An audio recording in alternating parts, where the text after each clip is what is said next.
প্রধান উপদেষ্টা ডক্টর মোহাম্মদ ইউনূসের কাছে আজ প্রতিবেদন জমা দেবে 4টি সংস্কার কমিশন। বেলা 11টার দিকে প্রধান উপদেষ্টার কার্যালয়ের তার কাছে প্রতিবেদন পেশ করবে সংস্কার কমিশনগুলো। প্রধান উপদেষ্টার প্রেস সচিব শফিকুল আলম গতকাল জানিয়েছেন, বিকেল 3টায় এই ইস্যুতে ফরেন সার্ভিস একাডেমিতে প্রেস কনফারেন্স হবে।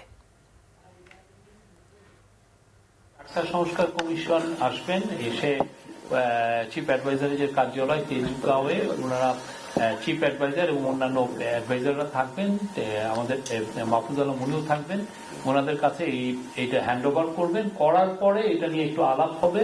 পুরো জিনিসটা ওরা বলবেন যে কি কি ফাইন্ডিংস আছে, কি কি বিষয় আছে, বিশদ বর্ণনা থাকবে। থাকার পরে যেটা হবে যে 1:30টা পর্যন্ত আমরা এক্সপেক্ট করছি এই মিটিংটা হবে। হওয়ার পরে লাঞ্চের পরেই আমরা আমাদের এখানে কয়েকজন অ্যাডভাইজার আসবেন, আমরা এখনো জানি না কারা আসবেন, এসে আপনাদেরকে পুরো জিনিসটা ব্রিফ করবেন। এটা 3টার সময় আমরা এখানে প্রেস কনফারেন্স ডেকেছি কালকে।